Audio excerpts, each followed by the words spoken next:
Cuentan que un día de mediados de septiembre de 1968, una mujer dio a luz a un niño en el círculo central de la visera.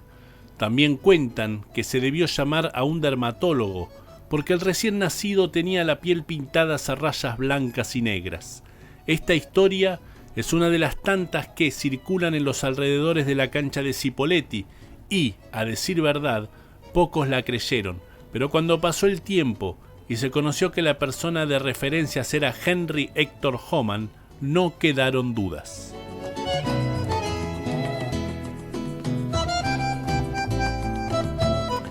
Desconozco si la historia es real o se trata de un mito. De lo que estoy seguro es que si no es cierta, quien la inventó sabía de lo que estaba hablando, porque no tengo dudas que, si a alguien le cabe este cuento como un traje a medida, es a Henry Homan, el ruso para nosotros. Por eso no extrañó cuando, siendo un chiquilín que apenas daba sus primeros pasos, ya posara para las fotos en aquel equipo del 73 y se paseara por los vestuarios conocedor de todos los rincones. Era su casa, es su casa.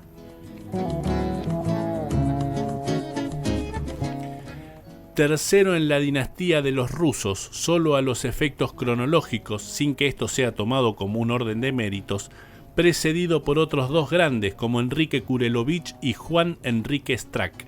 Henry continuó con la leyenda profética cipoleña que acabo de inventar con ánimo de agrandar el mito y que cuenta que si alguien apodado ruso viste la albinegra, seguro será un grande.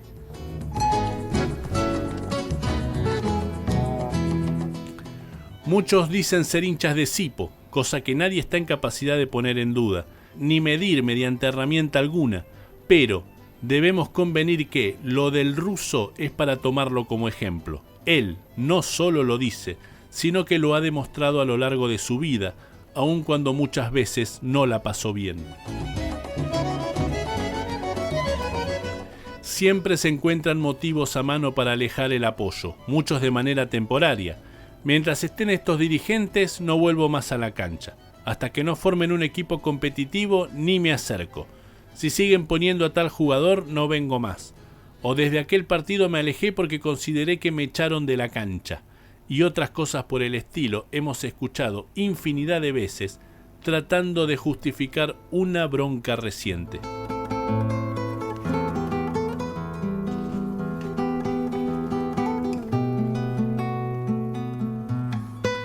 El ruso no es así, no le importa quién esté al frente del club, de la subcomisión o de la dirección técnica. Tampoco le interesa saber cómo formará el equipo para evaluar si va o no a ver un partido. Es hincha, alienta a Cipo y punto. Por eso cuando fue entrenador y al ver que los resultados no se daban como esperaba, antes de perjudicar a la institución prefirió dar un paso al costado.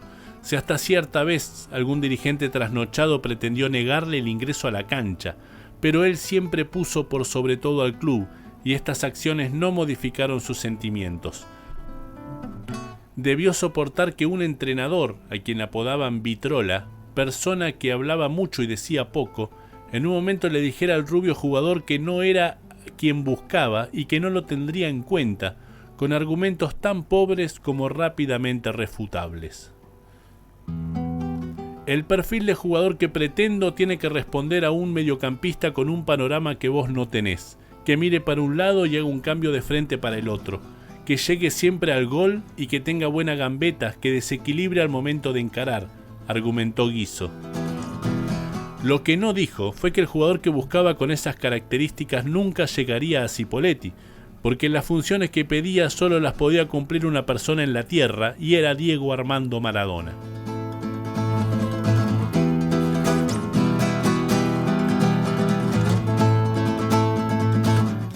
Por entonces, el ruso estaba dispuesto a resignar el buen dinero que le ofrecían en Chile por volver a vestir la albinegra que tanto extrañaba, después de sus pasos por Platense, Racing y la gran campaña con Copa Libertadores incluida en Cerro de Uruguay. Había dejado Deportivo Iquique del vecino país porque tenía ganas de regresar con su pueblo albinegro, pero Vitrola se lo impidió. Algunas referencias que lo pintan tal cual es: cierta vez regresábamos de un partido jugado en el norte por el entonces Nacional B. Fue en la temporada 87-88, durante aquella gran campaña. Como es costumbre en nuestro país, los vuelos rara vez son directos a otro lugar que no sea Buenos Aires, y por lo tanto la escala en Aeroparque era obligada. Mientras desarrollaba el primer tramo del viaje, el ruso me pregunta: ¿a qué hora estaremos llegando a Neuquén? Alrededor de las 13, respondí. Entonces, cuando bajemos en Aeroparque para hacer el transbordo, le voy a llamar a mi viejo para que me vaya a esperar al aeropuerto en Neuquén, contestó. Sentí curiosidad por ese plan no demasiado lógico, sobre todo teniendo en cuenta que al plantel de Sipo siempre lo esperaba un micro en el aeropuerto para llevarlo hasta el club. Entonces pregunté: ¿tenés algún compromiso? Es que esta tarde la primera de la liga juega contra Argentinos del Norte en Roca. Es un partido chivo y quiero jugarlo. Así que como vamos a estar con el tiempo justo, le voy a decir a mi viejo que me lleve, me como un sándwich por el camino y llego. Debo decir que me asombró. Venía de jugar un partido durísimo tal como lo eran todos los de la categoría, y con el cansancio encima pretendía ir a jugar a la tarde con sus compañeros de la primera local. Apenas atiné a decirle: pero ruso, ¿le pediste permiso al técnico? No, y no digas nada. Seguro el lunes se va a enterar, me cagará pedos y listo. Total, ya habrá pasado todo. ¿Ayer te quedaste con ganas de jugar? No, lo que quiero es defender a Sipo.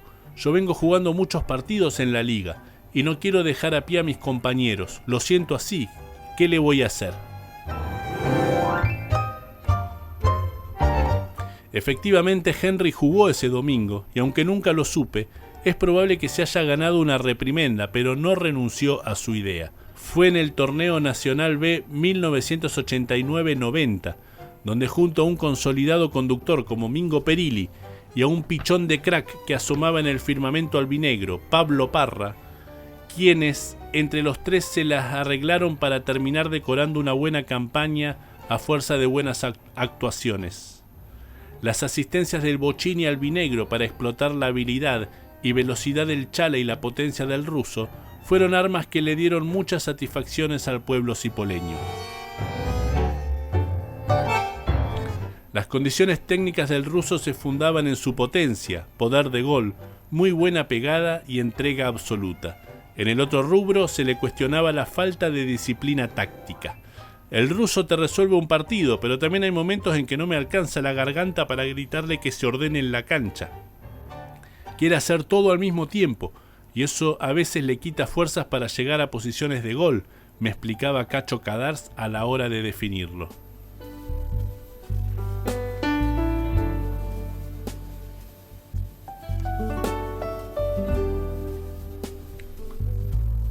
La verdad lo entiendo, es que el ruso es tan hincha, también dentro de la cancha, que todo le sale del corazón por encima de la razón.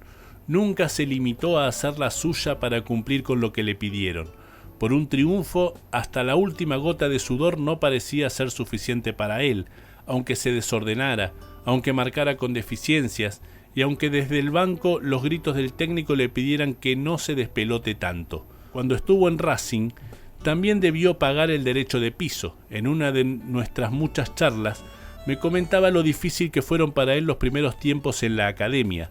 A favor de Henry jugó la juventud y todo lo que todavía tenía para dar, porque más de una vez hubiese deseado volver a su querido Cipolletti.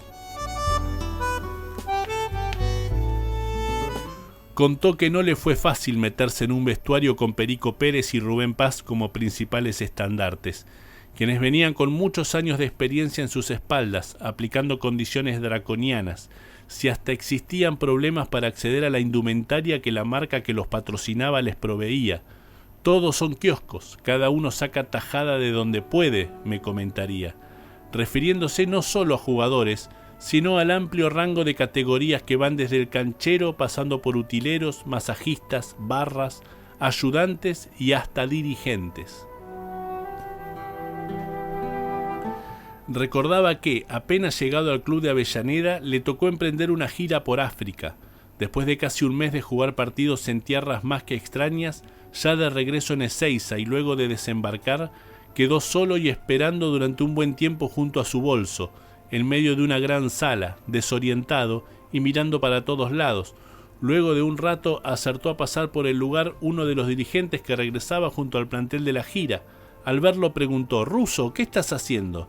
«Estoy esperando el colectivo», respondió Homan, creyendo que, como ocurría en Cipolletti, en el aeropuerto siempre había un ómnibus aguardando para llevarlos hasta el estadio, a lo que el dirigente respondió: «No, amigo, la gira ya terminó, ahora cada uno a su casa. Nos vemos el lunes». Pero para llegar a posicionarse en el lugar al que no muchos jugadores llegan, que no se hicieron ídolos de la hinchada solo por ser buenos en lo suyo, debieron primero pasar por situaciones límites, porque también fue necesario irradiar algo más que tiene que ver con el temperamento, con esa empatía que se percibe apenas jugar un par de encuentros. Y en eso, el ruso también supo conocer, adaptarse y mimetizarse con el gusto y el paladar del seguidor del capataz. El ruso es de la raza de jugadores nacidos y criados en la cantera albinegra, que se codearon con las grandes figuras que pasaron por la institución, como lo fueron muchos de los que tomaremos un par como ejemplo.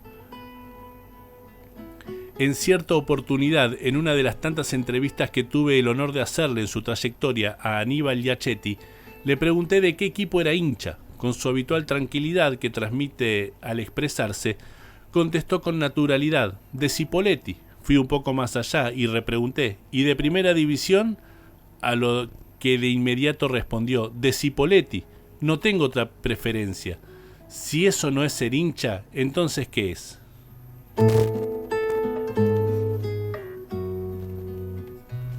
Y otro gran ejemplo, cuentan que Roger Morales llegaba todos los días a entrenar en bicicleta. Verano, invierno, el viento o la lluvia no eran impedimentos para su puntualidad inglesa. Lo hacía luego de desandar los varios kilómetros que separaban su domicilio en ferry de la cancha. Respetuoso de sus prestigiosos adversarios, contra quienes les tocaba jugar los días de práctica de fútbol cuando lo ponían en el equipo sparring, tomaba precauciones a la hora de marcarlos. Una tarde, luego del trabajo, el inolvidable Máximo Nardoni y esa gran persona que es Rubén Acevedo lo llamaron aparte. «Pibe, usted nos hace un favor entrenando con nosotros, pero además está construyendo su propia carrera. No tenga miedo, meta la pierna. Mientras que no sea con mala leche, no se frene ante nosotros. Será bueno para todos», le dijeron. Como cierre, y para tratar de conocerlo un poco más, vale remarcar que Roger tampoco fue hincha de otro equipo excepto Cipolletti. Solo cuando tuvo un paso por primera división en Huracán, club donde forjó amistades entrañables, su corazón se inclinó hacia Parque Patricios, aunque por las circunstancias antes apuntadas. Cipo ha construido y elaborado muchas figuras genuinas. No es posible abarcarlas todas, pero como homenaje a tantos jugadores de gran nivel que dio al club, sería muy bueno mirarse en el espejo de productos de la institución como, además de los referidos, el mítico Omar Perales, Jorge Gallo Fernández, Pablo Parra, Evaristo Pinocho Ormazábal, Mingo Perilli, Juan Escopel, Domingo del Carmen Calderón, y más acá en el tiempo, Bruno Weiser, Marcos Carrasco, Jorge Cid, El Oreja Ruiz y tantos otros que injustamente no podremos nombrar, quienes también merecerían un espacio importante como para escribir otro libro.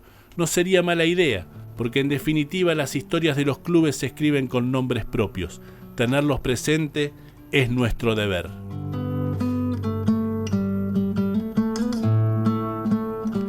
En virtud de esto es que he elegido simbolizar en la figura de Henry Homan a esa estirpe de jugadores nacidos en el club, de esos que vienen con un turbo en el motor que les permite sacar una ración más de rendimiento cuando parece que ya han dado todo.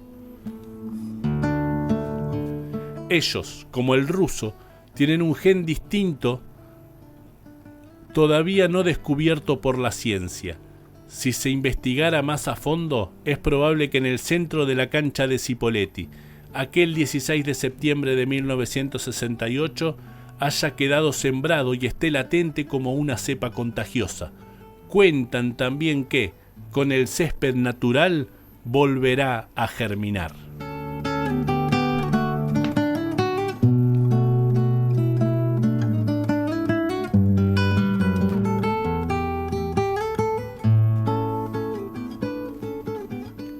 Leyenda de la visera. Qué gran texto de Lalo Brodi en su libro Sipo, la razón de su grandeza.